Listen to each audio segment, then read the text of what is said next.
हां तू सांग ना आत्या. तुला काय आवडतं आता सांग. तुला काय आवडतं आत्याच्या हातचं फास्ट सांग. सांग फास्ट फास्ट फास्ट. कुठला केक आवडतो? ढोल केकच.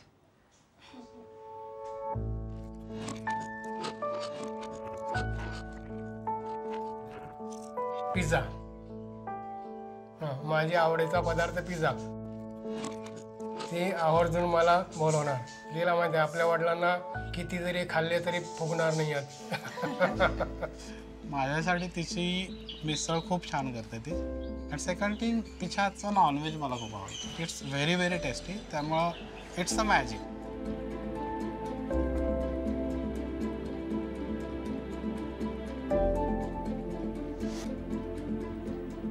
नमस्कार, मी मधुराज रेसिपी मराठीमध्ये तुम्हा सर्वांचं खूप खूप खूप मनापासून स्वागत. साधारणपणे गणेश चतुर्थीच्या दिवशी हा पदार्थ बनवला जातो आणि मस्त पदार्थ आहे. म्हणजे मावशी थांबा ना. So around close to 2000 recipe आहेत. सो बॅलन्स आउट करते की वीकली जर मी 3 रेसिपी पोस्ट करते तर एक त्यातली पारंपरिक असते नो मॅटर वॉट. एक रेसिपी असते ती ट्रेंडिंग असते, म्हणजे जे काही आता ट्रेंड्स आहेत की बऱ्याचशा लोकांना बिन अंडे का ऑमलेटची. आणि तिसरं म्हणजे सीझन वाईज, ऋतू वाईज किंवा फेस्टिवल्स असतात. चॅनलचं USP मला असं वाटतं की एकतर ऑथेंटिसिटी आहे, पारंपरिक डिशेस आहेत की जे लोकांनी ऐकलेत किंवा लहान असताना कधी खाल्लेत पण ते विसरले कालाच्या अनुषंगाने. मग या ज्या रेसिपीज किंवा हे पदार्थ ते पुन्हा त्यांना समजले की ते खूप खुश होतात, आनंदी होतात. आणि दुसरी गोष्ट म्हणजे ते इझी असतात. त्याचा सोल किंवा आत्मा आहे त्या पदार्थाचा, तो न चेंज करता आजच्या जनरेशनलाही ते अपील होतं आहे आणि ते सोप्या पद्धतीने घरातल्या अवेलेबल सामानात बनवता येते. सो यामुळे लोकांना आवडते.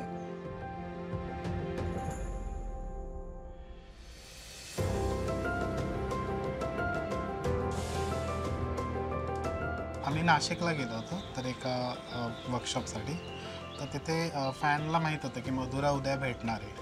तर ते आले आणि जस्ट हग मधुरा भेटली. मधुराला हग दिलं आणि म्हटले की मी रात्रभर झोपलेच नाही आहे की मधुराला भेटायचं म्हणून. तर मला त्या वाटलं असं पण असतं का की एखादा फॅन झोपलाच नाही आहे रात्रभर. ते पाहताना एक मुलगी आपली मुलगीच आहे असं बघतात. तर एक म्हणजे सांगायचं, एक मुलाने टाकली होती कमेंट, आई नाही आहे, आई त्या म्हणजे गेलेले असतात त्यांचे वडील आणि मुलगाच.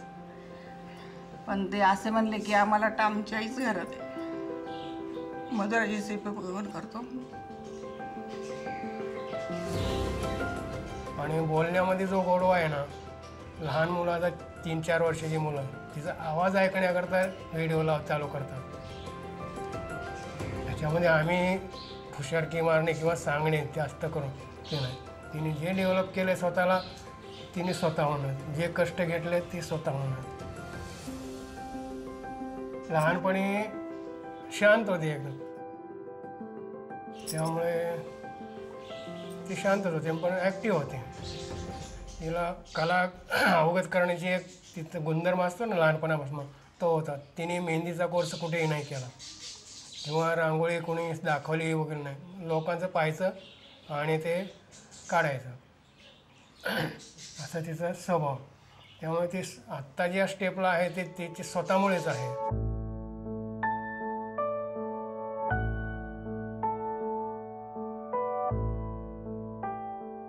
मी सुरुवातीला टेलरिंग करायचो आणि टेलरिंग केल्यानंतर ही 2 मुलं झाल्यानंतर मला सरकारी जॉब मिळाला आणि पेमेंट टेलरिंगपेक्षा कमी, पण म्हटलं हे वाढणार आहे म्हणून ती नोकरी धरली. मग तिने घरची परिस्थिती फायनान्शियल तिने जाणून घेतलं आणि जवळपास तिने संपूर्ण जबाबदारी शिकत असताना स्वतः उचलली. आणि तिने फार मोठं म्हणजे जितकं जास्तीत जास्त सहकार्य करता येईल तेवढं तिने लग्न होईपर्यंत केलं.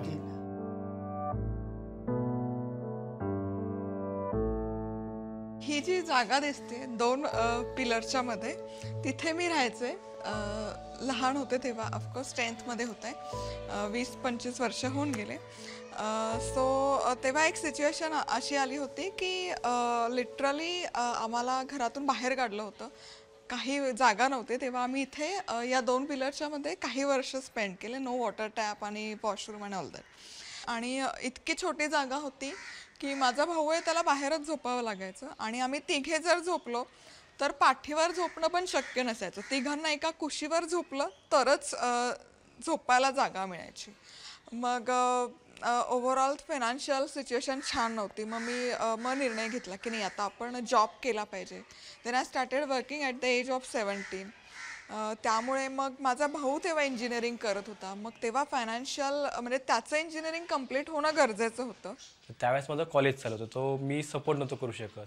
तर सेम टाईम ती जॉब आणि हे सगळं करून शी इज सपोर्टिंग टू होम. म्हणजे सकाळी कॉलेज आणि दुपारी एंटायर डे जॉब. पण तिने जे अचीव केलं आहे ते दुसऱ्या कोणाला अचीव करणं शक्य गोष्ट नाही आहे. म्हणजे स्टार्ट फ्रॉम जे 100 स्क्वेअर फुटाचं घर तिथून आज इथपर्यंतचा प्रवास हा एक म्हणजे त्याला आपण म्हणतो अविश्वसनीय त्याला म्हणतो आपण. मग लग्न झाल्यावर 6 महिन्यातच आम्ही US ला गेलो. तिथेही माझा जॉब कंटिन्यूस होता. बँकमध्ये मी जॉब करत होते. तिथे गेल्यावर 2 वर्षाने मुलगी झाली मनस्वी. सो 17व्या वर्षापासून ते 26 वर्षापर्यंत मी सलग जॉब करत होते. सो आय न्यू की 9 to 6 job routine is not easy to manage with Manasvi. मला माझं मदरहूड एन्जॉय करायचं होतं. मग मी बँकेतून रिझाईन केलं आणि माझी यूट्यूबची जर्नी स्टार्ट झाली. पण ऑफकोर्स डायलेमा होता कारण एक वेल सेटल जॉब होता. ड्रीम जॉब आपण म्हणतो की बँकेमध्ये आहे, ओव्हरसीज आहे, वेल सेटल्ड आहे, वेल पेड, की जिथे माझं फ्युचर सिक्युअर्ड आहे. On the other side YouTube was like completely diving in to the unknown. काहीच माहिती नव्हतं की त्यातून काही मॉनिटायझेशन होणार आहे का नाही, पैसे मिळणार आहेत का नाही. पण फक्त विजन होतं की नाही हा प्लॅटफॉर्म छान आहे.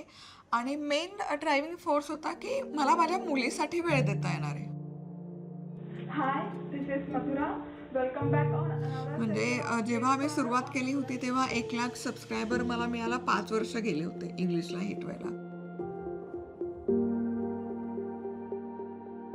पण 2016 साली मराठीची सुरुवात केली तर मराठीमध्ये 18 महिने म्हणजे फक्त 1.5 वर्षामध्ये आपण 1 मिलियन सबस्क्रायबर क्रॉस केले होते. एक एक टप्पा करत करत करत मग आता आम्ही या पोझिशनला आलेलो आहोत की 100 स्क्वेअर फूटवरून माझी जर्नी 50 स्क्वेअर फीटवर झाली होती. आता 50 स्क्वेअर फूटवरून आता आमचे पुण्यामध्ये 4 फ्लॅट आहेत. And now we have dream home also.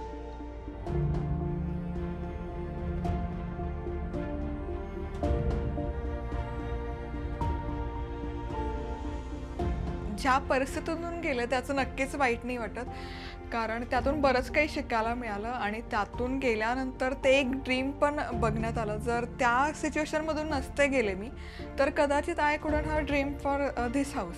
So 15 वर्षात हे जे काही 4 फ्लॅट झाले इट जस्ट हॅपन. म्हणजे व्हेन आय लुक बॅक असं वाटतं की it just happen.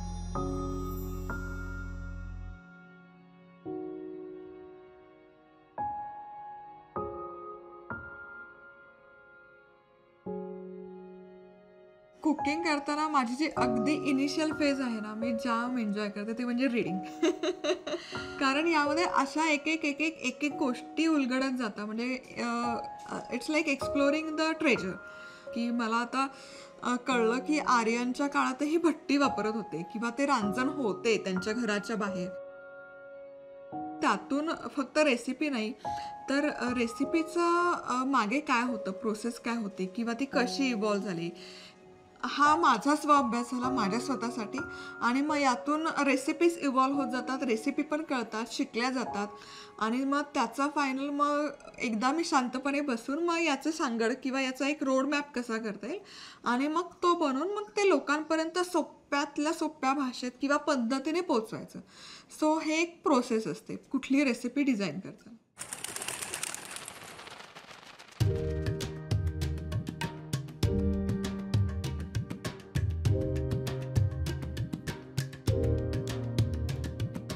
Me try करते की जितके वयस्कर लोक आहेत किंवा ज्या आधीच्या जनरेशन्स आहेत त्यांना भेटणं, त्यांच्याशी बोलणं, डिस्कशन करणं. मग त्यासाठी वेगवेगळे ठिकाण मग मी एक्सप्लोअर करते, व्हिजिट करते. पण अलीकडे माझ्या वाचनामध्ये उंदलकाल म्हणून एक रेसिपी आली. सो त्याबद्दल काही माहिती आहे का? तुला किंवा शेफ नावही पहिल्यांदा ऐकलंय. सो जी काही थोडीफार माहिती माझ्याकडे अवेलेबल आहे त्याप्रमाणे उंदलकाल म्हणजे तांदळाच्या पिठापासून बनलं जातं, उकडीपासून, आणि थोडंसं त्यामध्ये गुळ वगैरे याचं इंटिग्रेशन असतं. अच्छा, म्हणजे हा मोदकाचाच मोदकाचंच व्हेरिएशन, म्हणजे मोदक स्टफ्ड असतो, हा थोडासा डिसइंटिग्रेट असं म्हणू शकतो. पण मी ट्राय करते त्याबद्दल इन्फॉर्मेशन फाइंड आउट करायची. लेट सी, माझी मामी ती एक्सपर्ट आहे कोकणी क्युझिनमध्ये, तर मी बघते तिला माहिती आहे का याबद्दल, आणि जर मला रेसिपी मिळाली ना मी तुझ्याबरोबर नक्की शेअर करेन.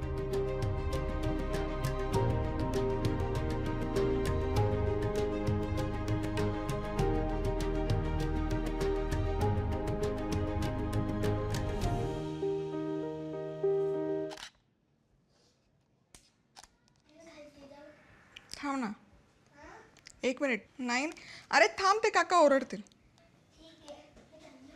अरे अरे मंथन, थांब थांब थांब थांब. She is always smiling. I really wonder how. म्हणजे मी स्वतःसुद्धा एका मुलीची आई आहे, पण चिडचिड होणं काम करताना किंवा आपलं ऑफिशियल काम सांभाळताना हे खूप चिडचिड होत असते. इवन माझ्याकडे जेव्हा फुटेज येतं तेव्हासुद्धा काही रेसिपीच्या व्यतिरिक्त सीन शूट होतात, ते इतक्या छान हँडल करत असतात. त्यांच्या मुलांशी बोलणं, रेसिपीच्या मीनवाईल जे काही असतं ते मला खूप छान वाटतं की अभ्यासही घेतात, बोलतातही खूप छान. सो डोकं शांत कसं ठेवायचं हे मी अजूनही शिकतेच आहे. हे बॅलन्स करणं हे टास्क असतं आणि कंटिन्युअस प्रोसेस आहे. असं नाही की मी आता हे रुटीन फॉलो केलं तर मी लाईफ टाईम हेच रुटीन फॉलो करणार. So I have to be flexible. मी एक होममेकर आहे, गृहिणी आहे, त्यामुळे जसे सगळ्यांना प्रॉब्लेम असतात तसेच मलाही प्रॉब्लेम असतात. मला रिलेटिव्ज आहेत, इनलॉज आहेत, ते आजारी असतात, हॉस्पिटलायझेशन असतं, काही काही चॅलेंजेस असतात, काही काही स्ट्रगल्स असतात, तर मलाही असतं. पण त्यातून वे आउट काढावे लागतात. नक्कीच म्हणजे फॅमिली सपोर्ट जो आहे तो लागतोच, तो आहे मला बाय गॉड्स ग्रेस. महाराष्ट्रामध्ये राहतो आपण. हॉटेलमध्ये जेवायला गेलं, मेनू कार्ड उघडलं, एकही मराठी पदार्थ मिळत नाही. म्हणून मग मी विचार केला की आपण अंगत पंगत म्हणून एक उपक्रम सुरू करूया. अंगत पंगत म्हणजे पॉटलक, ज्याच्यामध्ये सगळं ॲज अ फॅमिली एकत्र जेवतात. पण फक्त एकच आहे की जो काही पदार्थ बनवून आणतात सगळेजण, तो पदार्थ मराठी असला पाहिजे. तोच हेतू आहे की हे जे आपल्या परंपरा आहेत त्या नेक्स्ट जनरेशनला कळतात आणि त्या पास ऑन व्हायला मदत होते. अशा छोटे छोटे आपण उपक्रम केले तर.